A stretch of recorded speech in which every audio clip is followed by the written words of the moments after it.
Bienvenue sur l'internaute.com et ouestfrance.fr pour votre émission politique sur le web, Direct Politique, avec aujourd'hui notre invité Franck Riester, député de Seine-et-Marne et secrétaire général adjoint de l'UMP. Bonjour Franck Riester. Bonjour. Avec nous également sur ce plateau, Michel Urvoy, éditorialiste politique à Ouest France. Bonjour Michel. Bonjour Virginie. Je vous rappelle rapidement le principe. Vous avez 40 minutes pour nous envoyer vos questions que nous transmettons avec plaisir à notre invité. Alors Franck Riester, la question des Roms fait en ce moment l'actualité. Alors on sait que Manuel Valls et Cécile Duflot s'écharpent sur cette question. Est-ce que vous pensez que François Hollande devrait arbitrer ce conflit ? Évidemment. C'est incompréhensible que dans notre pays, deux membres importants du gouvernement s'écharpent sur un sujet aussi difficile. Parce que c'est un sujet difficile. C'est une réalité complexe. Et il est vraiment nécessaire que le président de la République, sur ce sujet comme sur tous les autres, prenne les décisions fortes et tape du poing un bon coup sur la table pour faire stopper les dissensions au sein du gouvernement.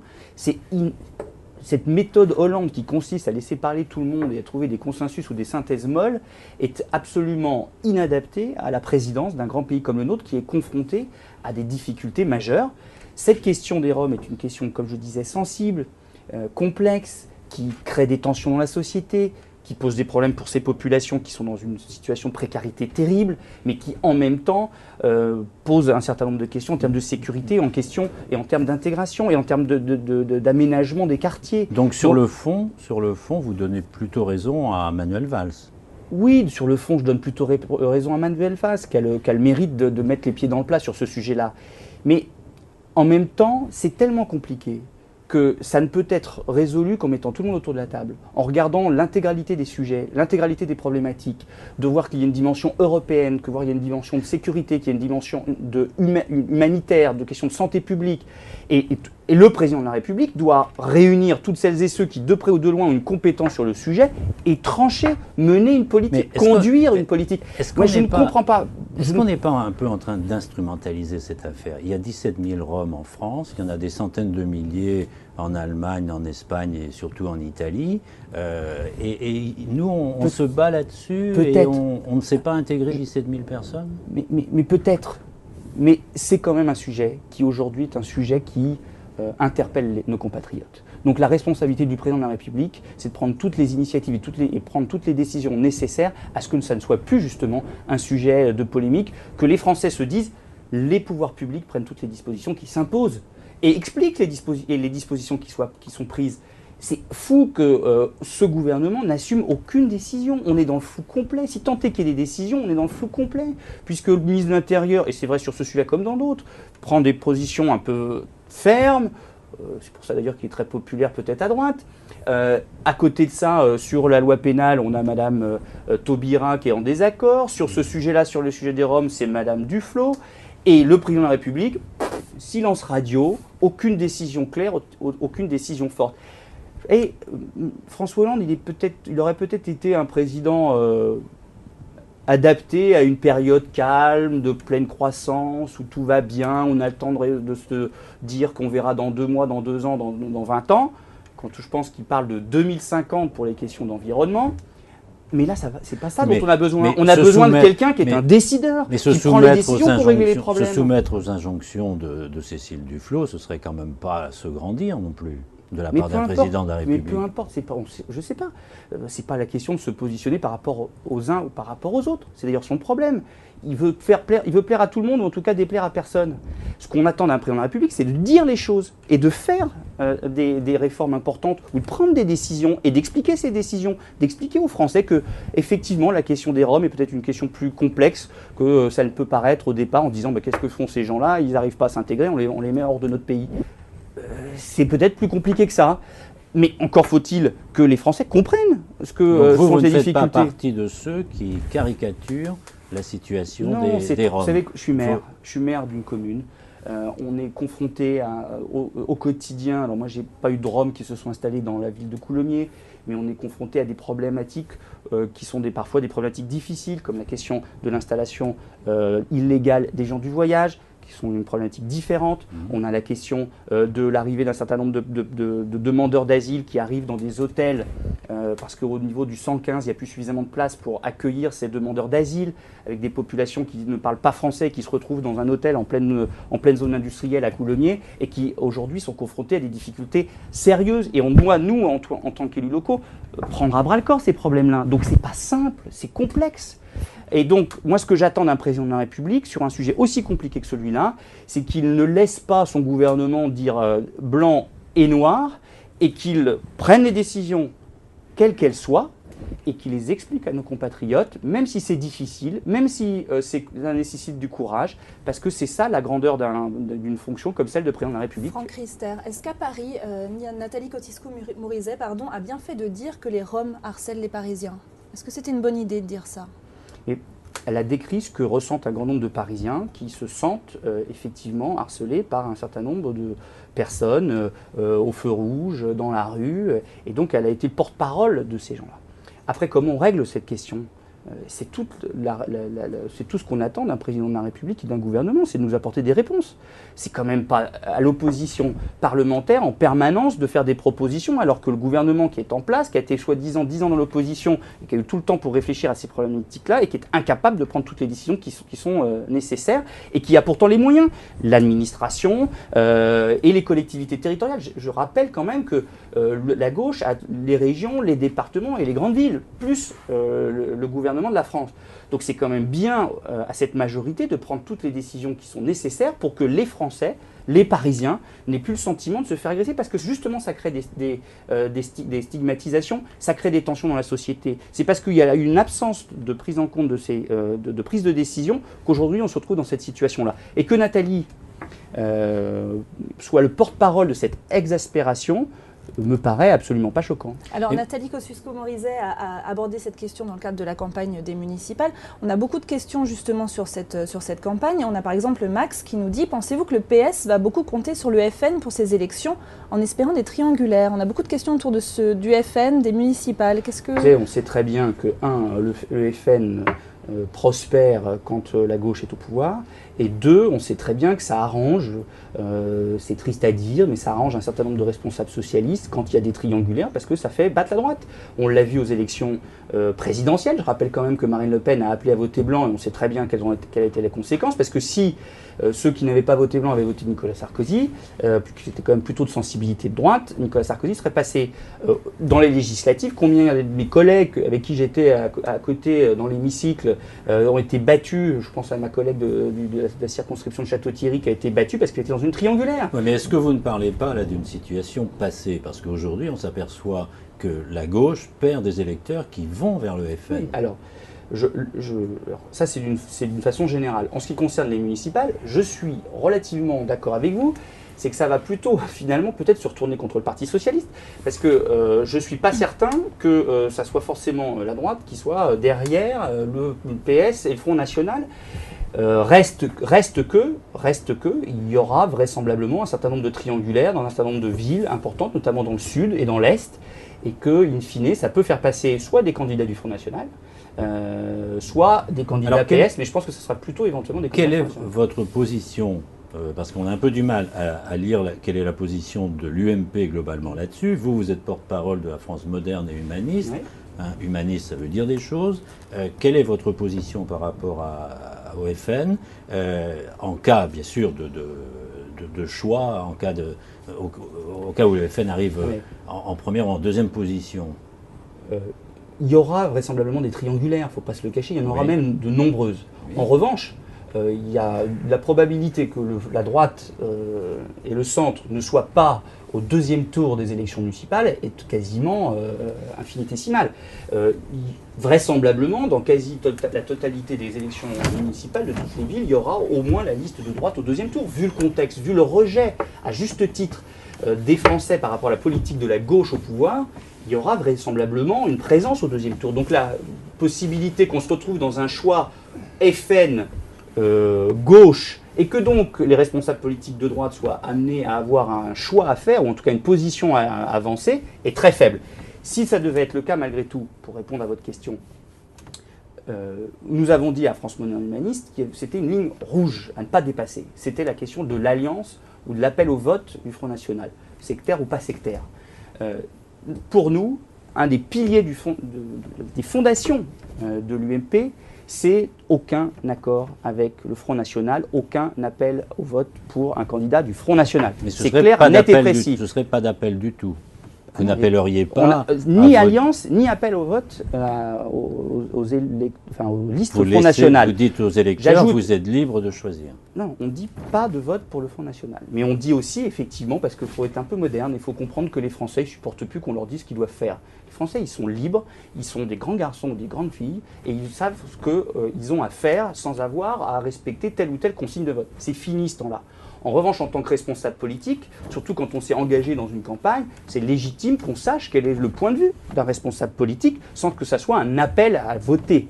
Donc nous, chez France Moderne Humaniste, et vous l'avez compris à l'UMP, pas d'alliance avec le Front National. Et la position de rassemblement de l'UMP est très claire, c'est ni appel à voter Front National, ni appel à voter Parti Socialiste. Parce que, notamment, il y a des accords sur le terrain avec des leaders d'extrême gauche qui ne nous conviennent pas. Reste que quand, à titre personnel, il peut se trouver qu'il y ait, si tant est que ça puisse encore une fois être une situation qui se présente, ce que je doute, entre un candidat Front National et un candidat social-démocrate, moi, si je devais avoir à choisir, je voterais pour le candidat social-démocrate. Franck Riester. Comme l'a dit Alain Juppé ou comme l'a dit Nathalie Kosciusko-Morizet. Pour ces municipales, est-ce que vous vous attendez à une vague bleue ? En tout cas, je m'attends à un recul très fort de la gauche. Et d'ailleurs, je souhaite que vraiment les Français envoient un signal fort au pouvoir en place pour leur dire de changer drastiquement de politique, tant sur la forme que sur le fond. J'ai dit tout à l'heure sur la forme que c'était inacceptable, cette espèce de synthèse molle, ce flou artistique, ces revirements permanents, c'est un coup il y a la pause fiscale en 2014, finalement ça sera 2015, je ne vote pas le traité européen, puis finalement je le vote, le signe, etc., etc. Et puis tant sur le fond où on n'a aucune décision à la hauteur des enjeux dans aucun domaine qui sont prises par ce pouvoir. Donc il faut une sanction forte. Après, à nous, à l'UMP, à la droite et le centre, de proposer localement des projets clairs, nets et forts qui répondent aux aspirations locales de nos compatriotes. Je pense à la fiscalité. Moi, je fais partie de ceux qui pensent qu'il faut que nos candidats s'engagent très clairement à ce qu'il n'y ait pas d'augmentation de la fiscalité, voire la baisse de la fiscalité. Les villes de gauche sont mal gérées ? Jamais faire de généralité complète, mais on voit bien quand même, je peux le voir en Seine-et-Marne avec le département de Seine-et-Marne, où il y a eu un certain nombre de décisions, de choix qui ont été faits, de dépenses publiques, de manque de dépenses d'investissement, en privilégiant le fonctionnement par rapport à l'investissement, qui me paraît être assez classique dans la gestion des collectivités par la gauche. Maintenant, il y a des gens de gauche qui gèrent très bien les collectivités, il y en a des gens de droite qui ne gèrent pas bien du tout les collectivités. Mais quand même, quand on regarde sur plusieurs collectivités, il y a quand même un élément qui est clair, c'est qu'on mise plutôt sur le fonctionnement quand on est à gauche et plutôt sur l'investissement quand on est à droite. On va prendre le cas particulier de Coulommiers, qui est votre terre d'élection. Le journal du Net a sorti récemment les chiffres des dettes des communes. Alors par exemple, à Coulommiers, la dette par habitant est passée de 832 € par habitant en 2011 à 969 en 2012. Comment vous expliquez ces chiffres qui restent modestes, hein, mais qui traduisent quand même une augmentation? Est-ce que c'est des dépenses de fonctionnement, de l'investissement? Non, la dette, c'est de l'investissement. On a amélioré notre autofinancement, c'est-à-dire la différence entre les dépenses de fonctionnement et les recettes de fonctionnement, pour permettre de l'investissement. Mais c'est vrai que j'ai fait le choix d'investir dans un certain nombre d'infrastructures importantes, notamment au service des habitants de Coulommiers, un nouveau bâtiment administratif, demain un nouveau centre technique municipal, qui seront des outils au service des habitants de ce territoire et qui nous coûteront moins cher en fonctionnement. Il y a un investissement au départ, mais derrière on fait des économies de fonctionnement. Alors ça nécessite un peu de dette au départ, mais vous l'avez rappelé, on est quand même loin de la fourchette haute des collectivités en termes d'endettement, des communes en termes d'endettement, et en même temps on a fait des choix d'avenir. Les choix d'avenir, ça veut dire investir pour le service de la collectivité, en tenant compte derrière de ce que ça peut donner en termes d'impact sur le fonctionnement. Je peux vous assurer que le fonctionnement baisse et continuera de baisser, notamment en termes de masse salariale. Parce que vous faites bien de m'en parler. Vous savez, je vois tellement de politiques qui, sur les estrades nationales, disent il faut baisser les impôts, il faut baisser les dépenses, et qui sont incapables de le faire localement. Je n'ai pas augmenté les impôts depuis que je suis maire de Coulommiers, et je ne l'avais jamais fait quand j'étais adjoint aux finances. Et je baisse les dépenses de fonctionnement, y compris la masse salariale du personnel municipal, tout en confortant les services à la population. C'est une question de réforme, c'est une question de décision courageuse. Ça n'a pas toujours été facile parce qu'on a modifié l'organisation des services. Mais on l'a fait et in fine, à la fois les agents ont compris la démarche et les habitants de Coulommiers ont vu l'évolution de la ville qui est dans une dynamique, je pense, assez porteuse. Franck Riester, vous êtes député et vous êtes donc candidat à un nouveau mandat à Coulommiers. Michel Le demande, est-ce que vous êtes favorable au projet de loi sur le non-cumul des mandats? Moi, je suis très clairement contre. Je crois vraiment à la nécessité pour les élus nationaux d'avoir les pieds dans le terrain. Et le mandat de maire ou le mandat d'exécutif local est un mandat essentiel pour les parlementaires. Si on ne maintient pas ça, on va se retrouver avec des parlementaires déconnectés des réalités. Parce que vous avez beau faire toutes les permanences que vous voulez, vous avez beau rencontrer tous les maires ou les présidents de conseils généraux régionaux que vous voulez, ça n'a rien à voir en termes de prise en compte des réalités, que de se confronter au problème, de s'y coller, de tenter de résoudre la question du logement, la question de la sécurité locale. Quelle que soit la taille de la ville? Oui, quelle que soit la taille de la ville. Alors, peut-être que les grandes métropoles régionales, voire nationales comme Paris, voire les grandes régions, peuvent peut-être sortir du dispositif. Mais la fonction de député-maire ou de sénateur-maire, le cumul de ces deux fonctions-là, peut-être qu'il faut limiter d'autres types de fonctions. Il se trouve que je suis président aussi de la communauté de communes du pays de Coulommiers. Voilà, peut-être que simplement le mandat de maire serait suffisant pour avoir cette connaissance des réalités. Mais, vous savez, être député, c'est pas passer son temps à l'Assemblée nationale et d'y être du lundi matin au vendredi soir. C'est prendre le pouls de la population, c'est connaître les réalités du pays et c'est de bien voter. Et c'est pas parce qu'on va être là toute la semaine à l'Assemblée nationale qu'on va mieux voter. Au contraire, on risque de moins bien voter parce qu'on aura des gens qui seront déconnectés des réalités, davantage d'apparatchiks, davantage de fonctionnaires. Il en faut. Mais il ne faut pas que ça. Moi, je suis de la société civile et je suis élu local. Si la loi passe et que vous êtes contraint à un choix, vous ferez quel choix? Je ne sais pas. Et c'est sincère, je ne sais pas. Moi, je suis colomiérien, j'ai grandi à Coulommiers, c'est ma ville de cœur. J'ai encore beaucoup de choses à faire pour Coulommiers et je ne sais pas, le moment venu, ce qu'il en sera. Surtout que je veux me battre pour que cette loi soit remise en cause si on revient en responsabilité en 2017. Donc le moment venu, je prendrai ma décision. J'espère ne pas avoir à la prendre. Mais si je devais la prendre, de toute façon, je tiendrai compte de ce qu'est ma vie, c'est-à-dire Coulommiers. Et Coulommiers, pour moi, est prioritaire à beaucoup de choses. Alors vous parlez justement de 2017, excellente transition. Beaucoup de questions sur le retour de Nicolas Sarkozy chez nos internautes. Est-ce que, comme François Baroin, vous souhaiteriez qu'il se décide pour son retour d'ici 2015 ? Franchement, moi je ne sais pas, moi ça m'intéresse objectivement pas. On est dans une situation, on est dans l'opposition, on a subi une grande défaite en 2012, même si le score était serré, c'est quand même une défaite, et présidentielle et législative, après plusieurs défaites locales.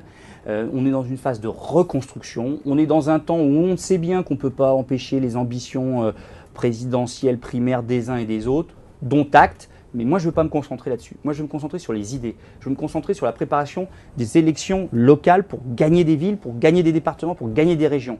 Et travailler sur le fond, et c'est ce que nous faisons au niveau de France moderne et humaniste. On veut vraiment contribuer à la rénovation de notre projet, de notre corpus idéologique. On a fait des propositions très fortes en matière européenne avec la Fédération franco-allemande. On a été très clair sur les alliances avec le Front National. On va faire des propositions très fortes en termes de contre-budget. Dans quelques jours, on va présenter un contre-budget. Bref, on veut se positionner nettement dans une démarche de fond, démarche collective, tout en étant conscient qu'il y aura bien des démarches individuelles et qu'il faudra bien le jour J, si je puis dire, des primaires, choisir celui qui portera, ou celle qui portera notre étendard aux élections présidentielles. Mais de grâce, ne perdons pas trop d'énergie collective à savoir si oui ou non l'un tel devrait se présenter à quel moment. Non, travaillons sur le fond, parlons français, rencontrons les Français, écoutons les Français et gagnons les élections locales. Alors, on a quand même quelques questions sur votre choix de soutenir Jean-François Copé pour la présidence de l'UMP. Beaucoup d'internautes qui nous demandent en fait qu'est-ce qui vous a convaincu plus chez lui que chez Fillon? Clairement, je le connais bien, Jean-François. Jean-François, c'est mon voisin de Seine-et-Marne. Je le connais depuis toujours, je dirais même. J'ai appris à travailler avec lui. C'est un vrai leader, c'est un vrai chef. il sait diriger une équipe, il sait prendre des décisions courageuses, il sait être clair sur ce qu'il fait parce qu'il est clair sur ce qu'il dit. Et ce sont les raisons pour lesquelles j'ai soutenu Jean-François Copé. Je pense que c'était le meilleur pour être président de l'UMP. Et il le montre objectivement depuis le psychodrame, et franchement on a donné une image catastrophique de notre famille politique. Et lui et François Fillon ont une part de responsabilité dans ce psychodrame, c'est clair. Mais depuis, il montre qu'il est capable d'organiser un grand parti comme l'UMP. On travaille sur des conventions. La préparation des municipales se fait très bien avec des investitures en avance et qui sont des investitures courageuses.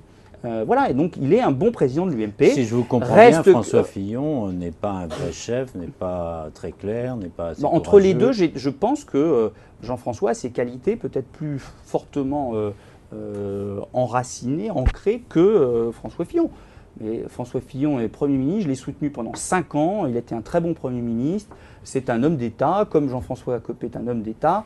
On a la chance dans l'UMP d'avoir des hommes de talent, mais à un moment donné, il faut choisir. Vous savez, la politique, contrairement à ce que pense François Hollande, c'est de choisir, c'est être clair, c'est à un moment donné prendre ses responsabilités. Moi, j'ai choisi Jean-François Copé, même si j'ai été en désaccord sur un certain nombre de sujets sur le fond avec lui.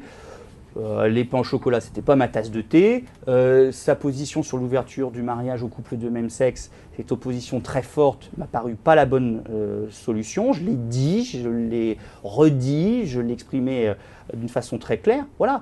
Mais c'est ça aussi, je pense, la politique moderne. C'est qu'on peut choisir quelqu'un parce qu'on estime qu'il a les meilleures qualités pour à un moment donné être en charge dans telle ou telle responsabilité, et en même temps exprimer des différences sur le fond, parce qu'on ne peut pas toujours être d'accord avec tout, avec la personne qu'on choisit. Il se passe des choses intéressantes et importantes dans le paysage politique en ce moment, et en particulier, il y a une partie importante, croissante de votre électorat qui regarde vers le Front National. Donc première question, est-ce que vous ne redoutez pas cette concurrence? Et puis en même temps, il y a le centre qui se réorganise, les centres.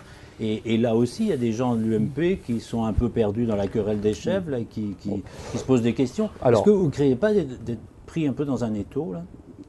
Non, je ne pense pas qu'on soit pris dans un étau, mais il faut qu'on soit nous-mêmes. C'est-à-dire un grand parti de rassemblement de la droite et du centre, fort d'idées, fort d'un débat et fort de propositions qui sont à la hauteur des enjeux. Sur le centre, je crois que les Français ne sont pas dupes. Ils voient bien que tout ça, c'est des petits contes d'apothicaire, que c'est objectivement... Bayrou, c'est des contes d'apothicaire. Oui, franchement, Jean-Louis Borloo, c'est quelqu'un que je respecte énormément, qui a été un très bon ministre de l'écologie. François Bayrou, il a fait battre Nicolas Sarkozy.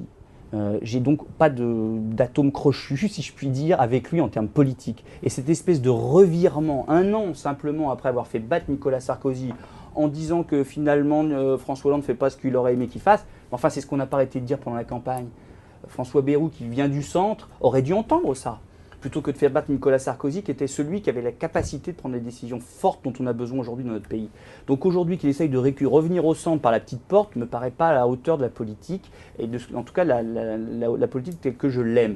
Et je pense que Jean-Louis Borloo fait une erreur en allant un peu faire la danse du ventre à François Bayrou. Voilà mon avis. Concernant le Front National, ma position est très claire. Le Front National a fait battre Nicolas Sarkozy. Donc le Front National veut la mort de l'UMP. En revanche, il faut entendre celles et ceux qui ont voté Front National, qui veulent une politique forte, parce qu'ils en ont assez qu'on ne prenne pas les décisions courageuses dont nous avons besoin. Et donc, que nous soyons clairs sur un certain nombre de politiques, de mesures à prendre, ça me paraît nécessaire pour aller essayer de récupérer un certain nombre d'électeurs du Front National. Mais les gens disent, vous savez, ils nous ont fait plein de promesses dans le passé, ils ne les ont pas tenues, pourquoi les tiendraient-ils maintenant? Je sais que c'est ce qui nous est dit, que c'est quelque chose dont il faut avoir conscience. C'est pour ça qu'il faut être très humble sur le bilan qui est le nôtre. On a fait des grandes réformes et on a aussi été sûrement pas assez loin sur un grand nombre d'autres sujets. Je pense à la compétitivité, je pense à la réforme des retraites, je pense sur un certain nombre de sujets où on aurait dû aller plus loin. Voilà, il faut le dire et être humble par rapport à ça.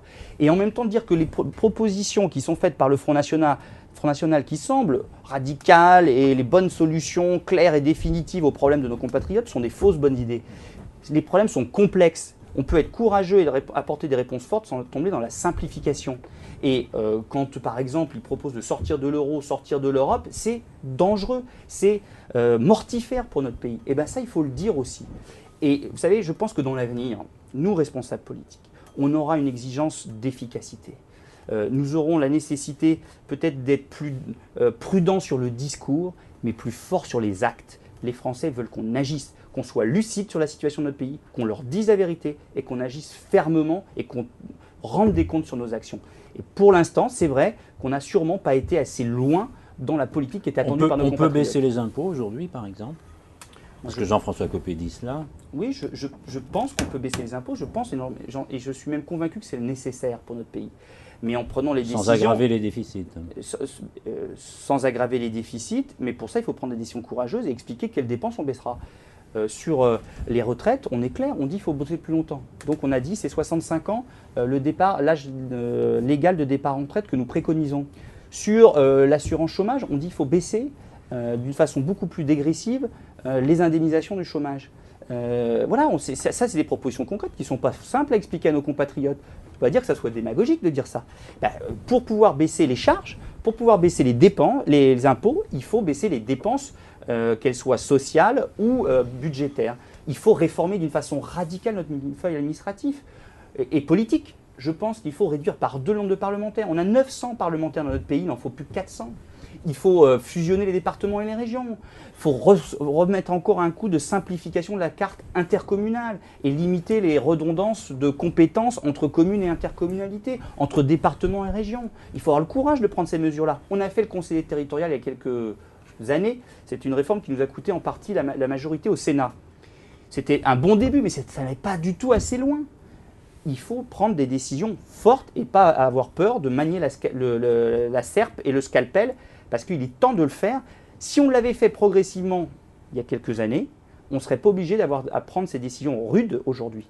Mais derrière, pardon, mais c'est important parce que ce n'est pas simplement des larmes et du sang, c'est derrière des perspectives positives. Tous les pays qui ont pris ces décisions difficiles, le Canada, l'Australie, la Suède, l'Allemagne, aujourd'hui on a les fruits. Il y a une croissance à nouveau, il y a une augmentation du pouvoir d'achat, les gens se portent mieux, les gens vivent mieux et croient plus en l'avenir. Regardez le pessimisme de nos compatriotes.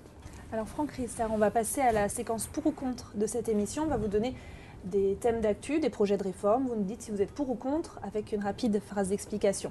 Est-ce que vous êtes pour ou contre une taxe sur le diesel? Contre. Ça fait des années que nous investissons dans le diesel. Les entreprises françaises, que ce soit Peugeot ou PSA, que ce soit Renault ou PSA, ont investi dans le diesel parce que c'était un carburant qui baissait la consommation de carburant justement, et donc il faut absolument garder cet avantage compétitif. D'autant plus qu'aujourd'hui le problème en termes de santé publique constitué par le diesel, ce sont les particules fines qui sont réglées avec le filtre à particules. Il y a une réponse technologique dont les Français sont les précurseurs. Donc arrêtons d'être dans la démagogie sur cette question du diesel. Pour ou contre une meilleure régulation de la vente en ligne des livres?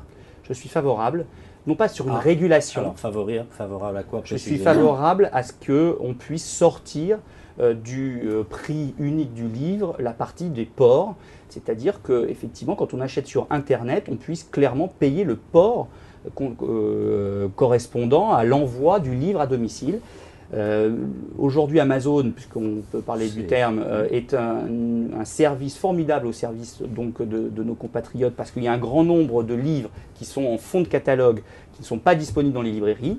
Et en même temps, on doit veiller à conserver ces librairies qui font la force de nos territoires. Et moi, en tant qu'élu rural, je suis très attaché à maintenir ces librairies, ces papeteries et ces marchands de presse dans les villes et les villages de France. Est-ce que vous êtes pour ou contre la peine de probation?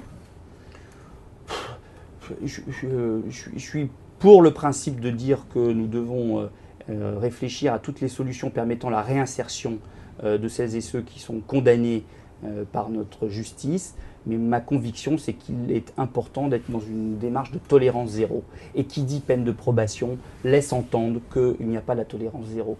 Je crois vraiment que nous devons envoyer un message clair de fermeté vis-à-vis de nos compatriotes, que rien ne sera toléré en termes de délit, en termes de contravention, en termes d'incivilité, quand vous avez des villes, des centres-villes qui sont pourris par les tags, quand vous avez des commerçants qui ne vivent plus tellement ils ont peur de se faire braquer, nous devons être fermes et intransigeants et donc avoir des réponses très fortes. Là aussi, on ne peut pas répondre de manière schématique. On sait bien que les prisonniers sortent de manière quasi automatique aux 2/3 de leur peine.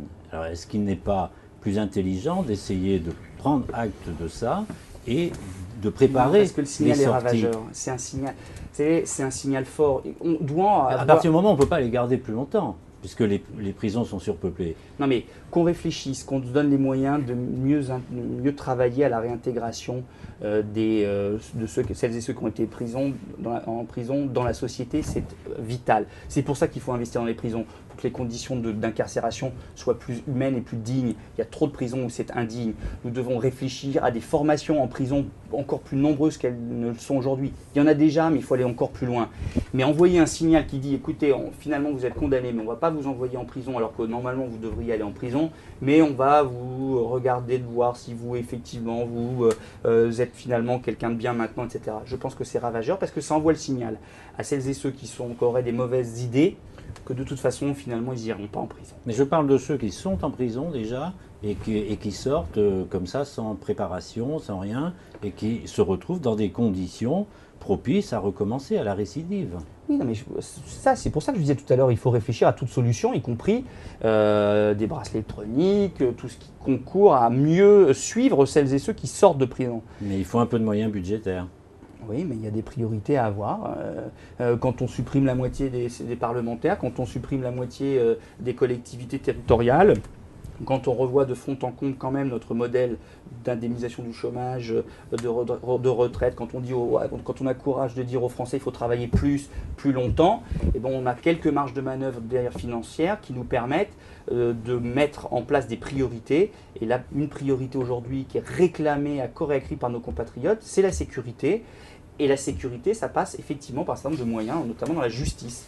Vous savez, sur cette question-là, moi j'ai assumé totalement la réforme qui a été conduite de réorganisation des tribunaux d'instance, de grande instance, et tribunaux de commerce. La réforme Dati. La réforme Dati. Dans ma ville, à Coulommiers, on a supprimé un tribunal d'instance. Ça n'a pas été très facile à expliquer à mes administrés qu'il n'y aurait plus un tribunal à proximité. Mais je pense que c'était une bonne réforme, une bonne décision. Couper des budgets à un endroit pour en reventiler ailleurs, là où c'est plus utile. Et je pense qu'il y a une priorité à mettre dans la partie incarcération et suivi de celles et ceux qui ont été à un moment donné emprisonnés pour les réinsérer dans la vie professionnelle, dans la vie sociale, et en même temps à veiller à ce qu'ils ne recommencent pas. Alors Franck Riester, on a reçu aussi pas mal de questions sur Hadopi, puisque vous avez été le rapporteur du projet de loi à l'époque. Question notamment de Franz qui vous dit « La lutte contre le piratage contenu dans l'Hadopi pourrait être transférée au CSA. Est-ce que vous ne craignez pas que le gouvernement ne donne ainsi carte blanche à l'industrie culturelle pour pousser encore plus loin les sanctions et le filtrage ?» Je pense que ce n'est pas une bonne idée de transférer la réponse graduée, qui est le dispositif pédagogique de lutte contre le téléchargement illégal, au CSA. Parce que toutes les études le montrent que ça a été efficace, cette loi Hadopi. Il y a eu beaucoup de caricatures, mais ça a été efficace parce que ça visait d'abord et avant tout à expliquer à nos compatriotes qu'il y avait des moyens pour télécharger légalement, pour avoir accès aux offres culturelles légalement dans notre pays, pour faire en sorte que l'industrie et tous les créateurs de notre pays puissent continuer à être financés. Et qu'on ne peut pas développer des offres légales sans avoir une lutte acharnée contre la concurrence déloyale que sont les pratiques illégales sur Internet. Et que ce dispositif qui était pédagogique, vous avez vu, il n'y a eu quasiment pas de sanctions, a eu des résultats. Même le rapport Lescure le redit. Il le dit très clairement, il dit qu'il y a eu des résultats. Il y a eu un changement de comportement d'un grand nombre de nos compatriotes. Pas tous, et on le savait que ça ne serait pas valable pour tout le monde. Mais en tout état de cause, pour un grand nombre de nos compatriotes, ils ont compris le message que nous envoyions avec cette réponse graduée avec la loi Hadopi. Pourquoi changer un système qui marche? Pourquoi aller transférer, sauf pour des questions totalement démagogiques et des questions politiciennes, un dispositif utile vers une autre autorité administrative indépendante dont ce n'est pas le rôle? Parce qu'effectivement, est sous-jacent derrière une dimension très importante pour l'avenir, c'est quelle régulation pour l'Internet? Et si régulation il est nécessaire d'avoir? Et qui en a la responsabilité? Et je pense qu'envoyer le signal que la réponse graduée, donc les fonctions de la Hadopi, seraient transférées au CSA, enverrait un message que ce serait les fameuses industries culturelles qui auraient la mainmise sur la régulation d'Internet. Je pense que ça serait ravageur en termes de messages, y compris même pour les industries culturelles, que ce soit l'audiovisuel, le cinéma ou la musique, qui seraient perdants in fine dans l'opinion publique et donc perdants en termes de régulation. Internet toujours, puisque c'est une de vos spécialités. Geek32 nous dit, il déplore la pauvreté des catalogues de films disponibles en France.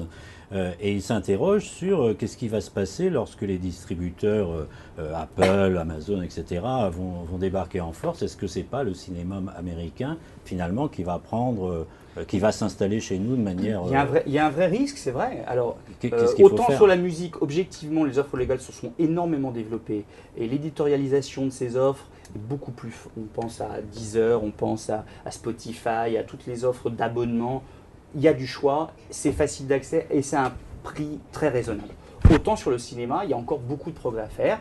On a notamment la fermeture de ce qu'on appelle la fenêtre Canal, au moment où on met en ligne un certain nombre de vidéos pendant un certain temps, 4 mois après leur sortie en salle. Ensuite, c'est interdit le temps que les films puissent être diffusés sur Canal+.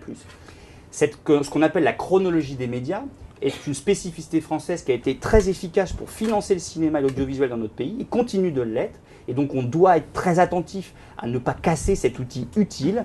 Et en même temps, il faut l'adapter pour faire en sorte qu'on puisse offrir à nos compatriotes des services en ligne de vidéos plus nombreuses, plus rapidement et mieux éditorialisées.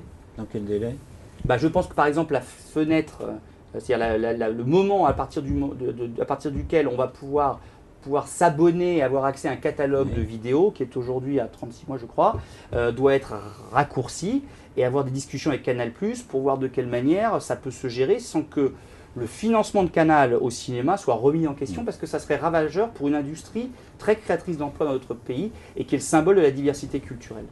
Alors Franck Riester, avant de passer au fil de la semaine, on a aussi eu quelques questions sur votre positionnement en faveur du mariage gay, qui est en opposition avec votre famille politique. Est-ce que cette prise de position vous a nui au sein de l'UMP ? Non, je ne pense pas. D'abord, j'ai été un des députés les mieux réélus au bureau du groupe à l'Assemblée nationale, qui est l'instance de direction du groupe UMP à l'Assemblée nationale, ce qui prouve que mes collègues qui n'étaient pas d'accord avec moi ont reconnu la façon dont j'ai défendu le dossier qui était le mien et ma position. Sur un sujet comme celui-là, qui est un sujet de société, ça doit dépasser les clivages politiques. Et je crois aussi que mes collègues, même si pour beaucoup, pour quasiment la totalité, sauf Benoît Apparu, ont voté contre ce texte, ils sont bien rendus compte aussi que beaucoup de sympathisants de droite soit étaient favorables carrément au texte, soit en tout cas n'y étaient pas défavorables. Et que les positionnements de nos responsables à l'UMP étaient un peu en décalage avec ce qu'étaient les réalités de la droite ou de l'électorat de droite dans son ensemble. Certes qu'il y avait une partie très radicalisée contre, mais ça ne représentait pas du tout la majorité des sympathisants et électeurs de droite. Nos confrères du Monde vous ont fait un portrait de vous, ils vous ont décrit comme celui qui qui est de droite en économie et qui aurait pu être de gauche sur les sujets sociétaux. Ça vous plaît ça comme constat ? Je ne sais pas si on peut être de gauche sur les sujets sociétaux, de droite. Vous savez, les lignes bougent beaucoup. Moi, en tout état de cause, je pense, quelqu'un qui est très attaché à l'humain. Et je crois qu'il faut qu'on regarde la société dans sa diversité, la société dans son évolution. La société est différente qu'elle ne l'était il y a 10, 20 ou 30 ans. La société a des représentants de différentes religions, des musulmans, des catholiques, des protestants. Il faut les regarder dans leur diversité. Il y a un grand nombre de nos compatriotes qui sont issus de la diversité, de l'immigration. Il faut prendre cette réalité-là en compte. Il faut ouvrir les yeux sur ce qu'est aujourd'hui la famille dans notre pays. La famille, elle est multiple. Elle est plus simplement une famille traditionnelle, les parents mariés et ensuite 3 ou 4 enfants. Il y a cette famille-là, je respecte cette famille-là. Je suis porteur aussi de ces valeurs familiales. Mais en même temps, la famille est diverse. Il y a des familles recomposées, il y a des familles monoparentales, il y a des familles homoparentales. Je crois que la responsabilité de responsables politiques comme nous, c'est de regarder la réalité en face, que ce soit la réalité du monde ou la réalité de la société. Je ne crois pas que ça soit spécialement de gauche, mais en tout état de cause, c'est vrai qu'il n'y a peut-être pas encore, dans ma famille politique, suffisamment la prise en compte de cette France réelle ou de ce monde réel. Sur la PMA, je ne parle pas de la GPA, mais je sais que vous êtes contre, mais sur la PMA, vous pensez qu'il y a des améliorations à apporter, Moi, des adaptations? J'ai dit déjà que j'étais favorable à l'évolution de la législation sur la PMA.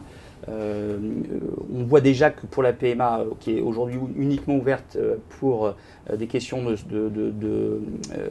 pour des hétérosexuels et dans le cadre de problèmes de fécondité, ça pose un certain nombre de problèmes, notamment en ce qui concerne l'identité des donateurs, sur la question aussi du temps nécessaire entre le moment où on souhaite avoir une PMA et le moment où on peut l'avoir. Donc il y a déjà des problèmes. Regardez ces problèmes avec objectivité, sans œillères, est déjà important. Mais ce serait redéclencher les passions. Et deuxièmement, il faut regarder la réalité en face aussi sur ce qui se passe. Il y a un grand nombre de couples de femmes qui vont avoir recours à la PMA en Espagne ou en Belgique. Est-ce que notre responsabilité, c'est pas de se dire, attendez, ça existe? Est-ce que ça serait pas plus normal et plus intelligent de mettre des limites éthiques à ce recours à la PMA pour les couples de femmes? Est-ce que ça ne serait pas plus social de pouvoir veiller à ce que l'accès à cette PMA soit plus égalitaire, mais vous êtes majoritaire, quels que soient ses revenus? Et est-ce que ça ne serait pas mieux en termes de santé publique? Vous savez, c'est ce qu'a fait Giscard d'Estaing au moment de l'IVG. Il s'est dit, attendez, en Belgique ça existe dans les caves en France, est-ce qu'on n'a pas intérêt à légiférer? Non, je ne crois pas que je sois majoritaire. Mais c'est pas grave, sur un sujet là aussi de société, je pense que c'est important de défendre des convictions et de regarder la réalité en face. Je suis président de conseil de surveillance d'un hôpital. J'invite tous les élus de droite ou de gauche à aller un jour passer une journée dans un hôpital.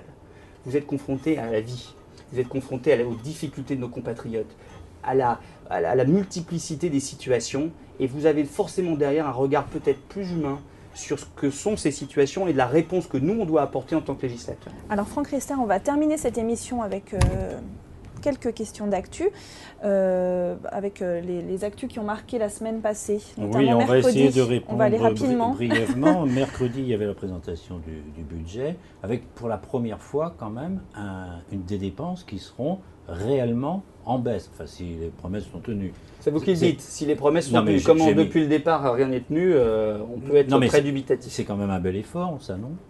Mais attendez, le problème c'est que c'est un effort, mais que pour l'instant ils ne tiennent pas. C'est-à-dire qu'ils nous avaient dit on va avoir tant de pourcentage de déficit en 2013, c'est absolument pas tenu. Donc si effectivement ils arrivent à tenir ce qu'ils promettent, c'est une bonne démarche, c'est un bon début. Sauf que j'aurais préféré vraiment qu'on aille beaucoup plus loin dans la baisse des dépenses, qu'on explique aux Français quelles dépenses on va supprimer, comment on va y arriver, qu'on ne soit pas dans la démagogie à remettre en cause le non-remplacement d'un fonctionnaire sur 2 partant en retraite, alors qu'on sait très bien que pour baisser d'une façon pérenne les dépenses publiques, il faut absolument ne pas remplacer tous les fonctionnaires qui partent en retraite. Donc il y a une espèce de dichotomie entre le discours et la réalité de ce qu'il fait. Et ça, c'est ce qui me gêne sur la forme depuis longtemps avec François Hollande. Alors, vendredi, le groupe d'experts intergouvernemental sur l'évolution du climat a rendu son diagnostic, et c'est un rapport alarmant. Est-ce que vous pensez que les politiques prennent ces signaux d'alarme suffisamment au sérieux? Non, je ne crois pas. Je crois que nous devons être très conscients de ces enjeux environnementaux et qu'on ne l'est pas suffisamment. Et là, pour le coup, je suis moi très déçu de l'attitude de la gauche et de François Hollande. Quel est le problème particulièrement pointé par ces experts? C'est le réchauffement climatique lié à l'augmentation du gaz carbonique.